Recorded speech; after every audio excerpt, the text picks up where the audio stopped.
Hello and welcome to Intimacy 30, Day 23. And I've been teaching on intimacy, the subject of intimacy with God, developing a relationship with the Lord over the last couple of days into weeks now. And now we're looking at the seasons, the cyclical seasons of intimacy. We have looked at the spring season, which is the season of wonder. And then we have looked at the summer season, which is the season of depth. And now we're looking at the fall season, which is the season of pruning. All right, the season of pruning. And what do I mean by that? And let me use my country as an example. If you buy a car in Nigeria, whether brand new or used, or even many countries around the world, because of the nature of the roads, for the most part, in a very short while, you would require what is called a wheel balancing and alignment. And I know that that's not a phrase that many people are acquainted with. But I am acquainted with it. And I know that my Nigerian audience are acquainted with it. Possibly my African audience are acquainted with it. And the idea is this: because of the bumpiness of the road, after a while, your wheels are out of place. Okay. And usually, like an automobile engineer said to me one time, the easiest way just to think about it is a car should drive in a straight line. If you start the car and get it moving, it should go in a straight line, barring any external forces. But then a car with the wheels out of alignment would not move in a straight line. After a while, we start turning. And that's because you have used the car over and over again.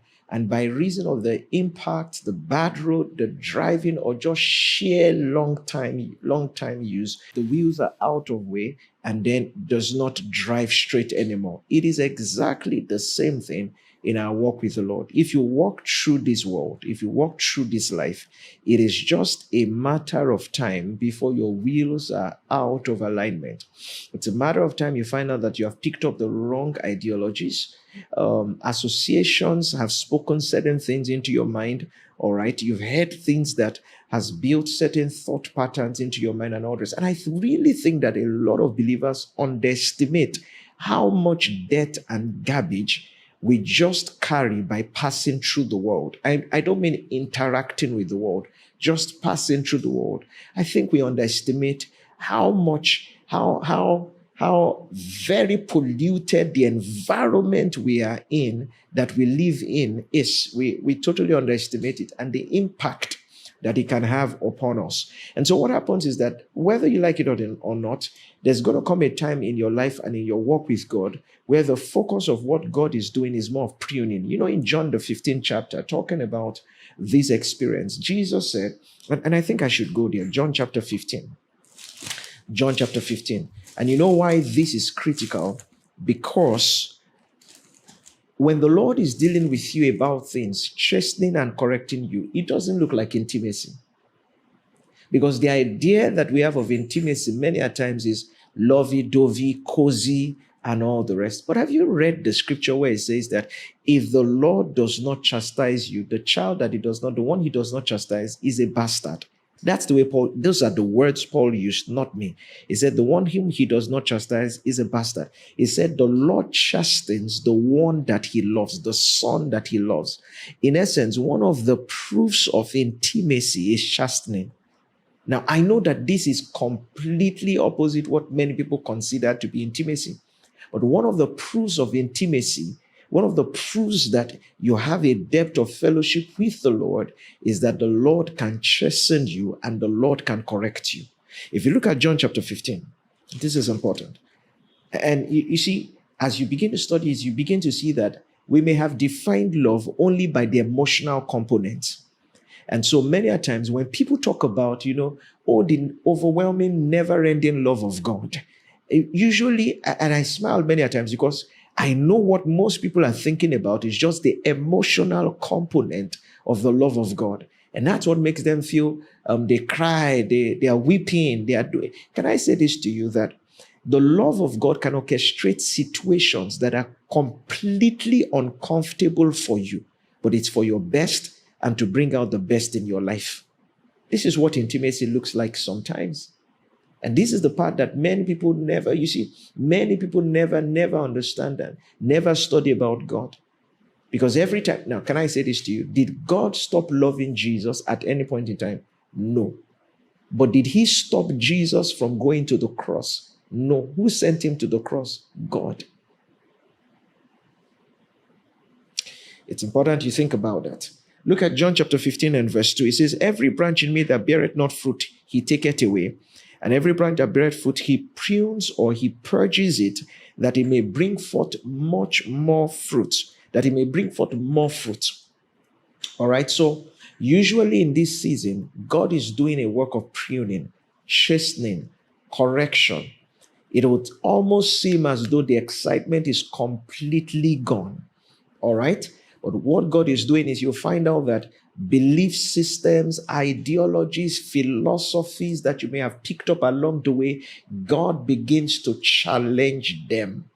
You'll find out that in this season, God begins to create, it's almost as though there's, you have a sense of, and maybe this will help you understand it very well.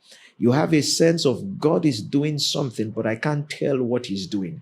You have a sense of, I know I'm in the center of God's will for my life, but this can't be everything. There must be something missing. It's you are literally living in the tension between I know and I don't know. I don't know if you've ever been there in your life. These seasons don't last forever, but I want you to understand that it's part of our journey and our walk with the Lord. It's a major part of our journey and our walk with the Lord. And if you don't understand that these things happen and these things are part of the experiences of the believer, then the enemy can take advantage of it and then misinterpret and misread what God is doing in your life.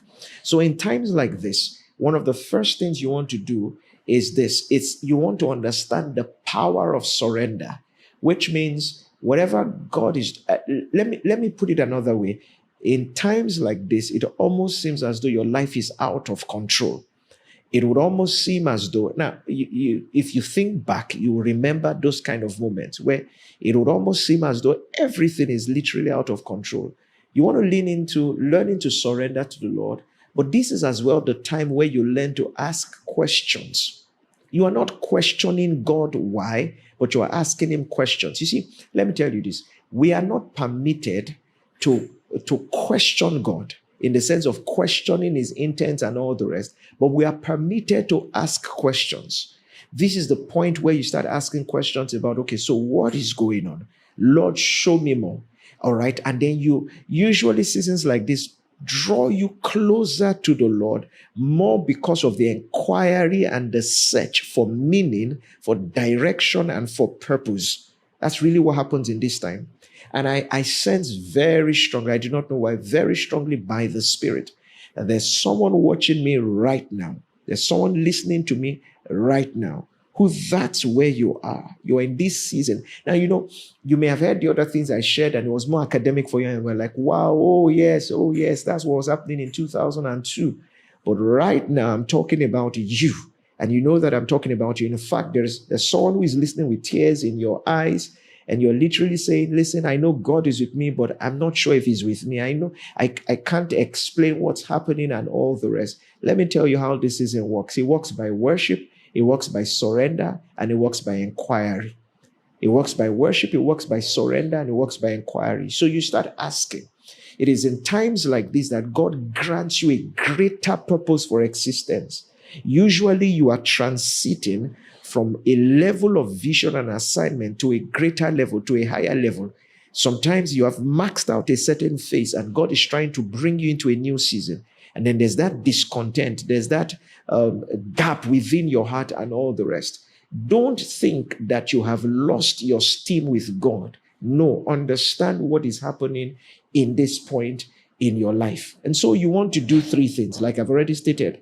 A lot of time spent in worship.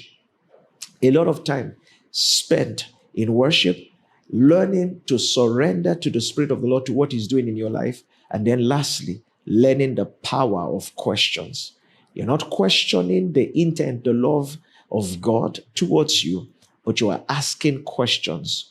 What meaneth this? What is this? What is happening? Lord, what are you saying? Lord, what are you doing? And then you're going to find a deeper sense. You're going to come to a deeper place in your walk with God, not just because you feel emotions, but because now you're going on a journey with the Lord. You're doing business in deeper waters. You're moving from the shallow waters into the deeper places, and you're seeing how that the Lord is leading you by the hand, even in the regions where you are not acquainted with. This is what intimacy looks like. Remember where I started from?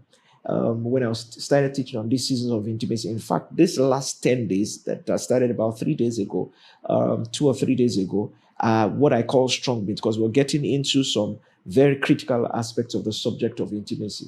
Remember where I started from? Intimacy does not always look like excitement. It's important that you're able to tell what it looks like, and you don't let the enemy misinterpret what God is doing in your life. God bless you. It's a joy to have brought this to you again. I'm going to be here again tomorrow, bringing you another aspect of the subject of intimacy. My prayer for you is this, is that your walk with the Lord will never remain the same. In Jesus' mighty name, amen. See you tomorrow.